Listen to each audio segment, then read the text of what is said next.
भांटू की कहानियाँ। राजपुर नाम का एक छोटा सा गांव था। गांव के एक कोने में एक पुराना बरगद का पेड़ खड़ा था। गांव वाले उसे चुड़ैल का पेड़ कहते थे। इस पेड़ के बारे में कहा जाता था कि रात के अंधेरे में वहां एक चुड़ैल दिखाई देती है। उसकी डरावनी हंसी गांव के लोगों के रातों की नींद छीन लेती थी। अमित जो शहर में रहता था, छुट्टियां लेकर अपनी नानी के यहाँ घूमने आया था। गांव में उसने कई लोगों से भूतिया पेड़ के बारे में सुना। दीनू काका, ये गांव वाले किस बरगद के पेड़ के बारे में बातें करते रहते हैं? कोई उस पेड़ के पास जाता क्यों नहीं? ऐसा क्या है उस पेड़ में? अरे बेटा, किस मनहूस पेड़ का नाम ले लिया तुमने? वह पेड़ बहुत अशुभ है। काका, क्या सच में वहां कोई चुड़ैल रहती है या किसी ने ऐसे ही झूठी अफवाह फैला दी है? अरे अमित, ऐसा मत बोलो बेटा। एक रात जब मैं वहां से गुजर रहा था तो उस पेड़ पर सफेद साड़ी पहने हुए कोई औरत बैठी बहुत जोरों से हंस रही थी। अब भला कौन सी औरत रात के अंधेरे में पेड़ पर बैठकर ये हरकतें करती है? क्या वो इसी गांव में रहती थी? हाँ, वो इसी गांव में रहती थी। ये जो अपने घर के बाईं तरफ जो दूसरा मकान है, वो उसी में रहती थी। लेकिन वो मकान तो रुपेश काका का है ना? वो चुड़ैल उसी रुपेश की बीवी है। उसकी कोई संतान न होने के कारण गांव वालों ने उसे बहुत ताने दिए। बेचारी को बहुत सताया इस गांव के लोगों ने। कुछ देर वहां रुकने के बाद अमित सीधे अपने घर आता है और अपने मामा के बेटे रवि से कहता है, अरे रवि, क्या गांव वाले सही कह रहे हैं? क्या सच में उस बरगद के पेड़ पर कोई चुड़ैल रहती है? पता नहीं यार, बचपन से मैं भी उस पेड़ के बारे में यही बातें सुनता आया हूँ, लेकिन कभी देखा नहीं है। कभी कभी तो ऐसा लगता है कि गांव में डर का माहौल बनाए रखने के लिए लोगों ने ऐसी मनगढ़ंत कहानी बनाई हुई है। हाँ, नहीं तो क्यों ना हम दोनों खुद जाकर सच्चाई का पता लगाएं। क्या कहते हो रवि भाई? ये बात तो मैं भी जानना चाहूंगा भाई कि आखिर इस कहानी में कितनी सच्चाई है और उस पेड़ का राज क्या है। शाम होने लगती है। अमित और रवि दोनों ही बरगद के पेड़ की सच्चाई जानने के लिए बहुत उतावले होते हैं और वे दोनों खुद जाकर सच्चाई का पता लगाने का तय करते हैं। वे दोनों बरगद के पेड़ तक पहुंचते हैं। पेड़ का आकार बहुत डरावना था। अरे भाई अमित, यहाँ तो पूरा सन्नाटा छाया हुआ है। मुझे तो लगता है कि गांव वाले बस यूं ही फेंक रहे थे ताकि गांव के बच्चे भूत के डर से उनकी सारी बातें मानते रहें। तभी उन्हें वहां किसी की आहट सुनाई दी। वे मुड़े तो उन्हें कोई दिखाई नहीं देता, लेकिन तभी किसी के हंसने की आवाज उन्हें सुनाई देती है।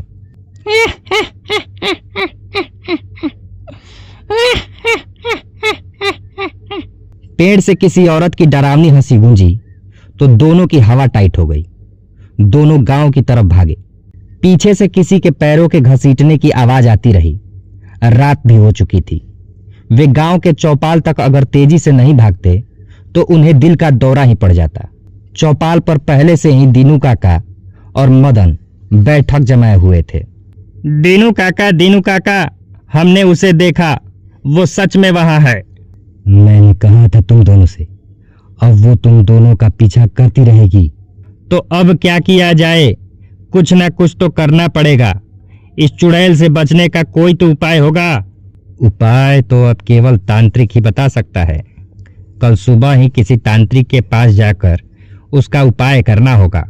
अगले दिन अमित और रवि एक तांत्रिक के पास जाते हैं और उसकी कुटिया के बाहर से जोर जोर से आवाज देते हैं, हमारी मदद करो बाबा, हमारी जान खतरे में है। कौन है जो सुबह सुबह चिल्ला रहा है घर के बाहर? इन्हें कोई काम धाम नहीं है जो सुबह सुबह ही शोर मचा रखा है? बाबा, हमारी मदद करो। बाबा, हमारी जान खतरे में है। वो चुड़ैल हमें मार डालेगी। हमें बचा लो बाबा, अब आप ही हमें बचा सकते हैं। क्या हुआ तुम्हें जो तुम इतना घबराए हुए हो? आखिर क्या हुआ है तुम्हारे साथ और कौन सी चुड़ैल तुम्हें मारना चाहती है? अमित तांत्रिक को पूरी बात बताता है।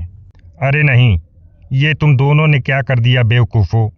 उस पेड़ के पास जो भी इंसान जाता है उसका मरना तय है और वह चुड़ैल तुम्हारा तब तक पीछा करेगी जब तक वह तुम दोनों को मार नहीं डालती। बाबा, इसीलिए तो हम दोनों आपके पास आए हैं। अब सिर्फ आप ही हमें बचा सकते हैं।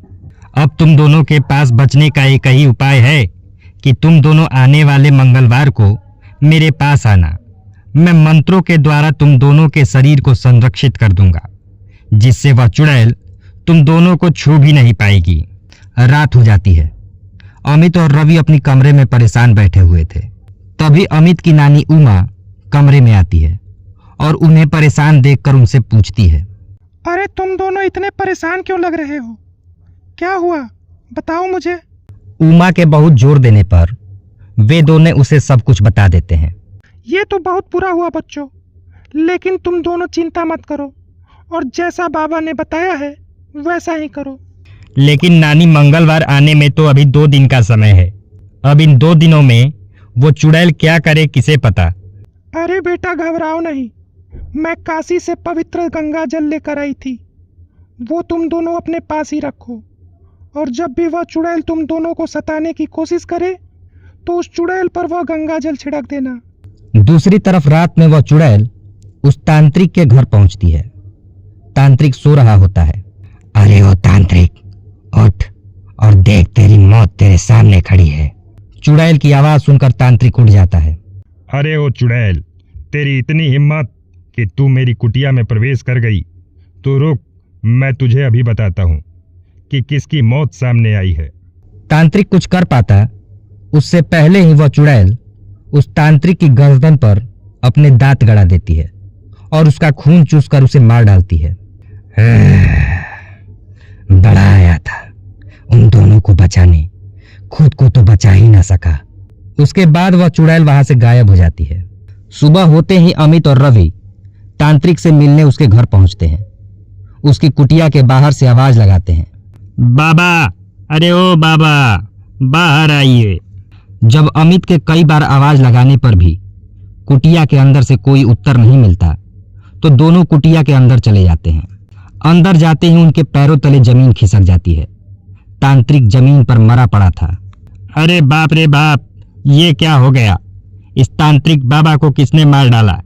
ये तो अनर्थ हो गया। तभी अमित की नजर सामने वाले दीवार पर जाती है, जिस पर लिखा था, तुम दोनों को मुझसे कोई नहीं बचा सकता, तुम दोनों को मरना ही होगा। रवि भाई, अब हमारा क्या होगा? ये चुड़ैल तो पीछे ही पड़ गई है। अब तो हमारा मरना तय है। उस चुड़ैल ने तो इस तांत्रिक बाबा को भी मार डाला। पूरे गांव में अब यही चर्चा थी कि अमित और रवि को उस चुड़ैल से कौन बचाएगा। रात हो जाती है। अमित और रवि दोनों उदास बैठे हुए थे। अरे यार रवि, मुझे बहुत डर लग रहा है। काश हमने गांव वालों की बात मान ली होती तो ये मुसीबत हमारे गले नहीं पड़ती। उस चुड़ैल के डर से तो मुझे बार बार बाथरूम जाना पड़ रहा है। मैं अभी होकर आता हूँ। इतना कहकर अमित बाथरूम चला जाता है और वापस आकर जैसे ही शीशे के सामने खड़ा होता है तो उसे शीशे में वही चुड़ैल दिखाई देती है। अरे बचाओ रे, ये चुड़ैल यहाँ भी आ गई। रवि, जल्दी बचा ले मुझे। अमित की आवाज सुनकर रवि और उमा वहां पहुंचते हैं। क्या हुआ? इतना क्यों चिल्ला रहा है? रवि, मुझे वो चुड़ैल अभी अभी इस शीशे में दिखी थी। वो चुड़ैल हमें जिंदा नहीं छोड़ेगी। तुम दोनों इतना डरे हुए हो कि तुम्हें हर जगह वह चुड़ैल नजर आ रही है। अब बस बहुत हो गया, मैं तुम दोनों को इस हाल में नहीं देख सकती। तुम दोनों अभी मेरे साथ उस पेड़ के पास चलो, फिर जो होगा देखा जाएगा। लेकिन नानी, उस पेड़ पर तो वह चुड़ैल बैठी होगी। हम वहां नहीं जाने वाले। इस तरह डर डर के जीने से तो बहादुर बनकर मर जाना ही बेहतर है। डरपोक कहीं के। चलो मेरे साथ, नहीं तो मैं तुम दोनों को घसीटते हुए वहां ले जाऊंगी। उमा अमित और रवि को लेकर उस बरगद के पेड़ के पास पहुंचती है और उस चुड़ैल को आवाज लगाती है, अरे वो चुड़ैल, कहाँ है तू? सामने आ। सन्नाटा छाया हुआ था। दूर दूर तक किसी का कोई नामो निशान नहीं था कि तभी अचानक किसी के हंसने की आवाज गूंजने लगती है और वह चुड़ैल उनके सामने आ जाती है। अरे ओ बुढ़िया, अच्छा हुआ जो तू इन्हें खुद यहाँ लेकर चली आई, वरना इनके साथ साथ तुझे भी मरना पड़ता। अब तू चली जा यहाँ से और मौज कर, वरना आज तक यहाँ से कोई जिंदा वापस नहीं गया। बकवास बंद करो चुड़ैल, और ये बता कि आखिर तू इनका पीछा क्यों नहीं छोड़ रही। बढ़िया, वकालत करना बंद कर और यहाँ से निकल जा। इनका मरना तो तय है। तभी वह चुड़ैल रवि का गला पकड़ लेती है। तुम दोनों को क्या लगा था कि ये गांव वाले क्यों यहाँ जाने से डरते थे? अमित, मैंने तुझे जो गंगा जल दिया था उसे चुड़ैल पर छिड़क दे, जल्दी कर। तभी अमित वह गंगा जल चुड़ैल पर छिड़क देता है, जिससे वह चुड़ैल जलने लगती है। मैं तुम्हें जिंदा नहीं छोड़ूंगी। मैं तुम सबको मार डालूंगी। अरे ओ बुढ़िया, मैं वापस आऊंगी। उसके बाद वह चुड़ैल जलकर वहीं राख हो जाती है।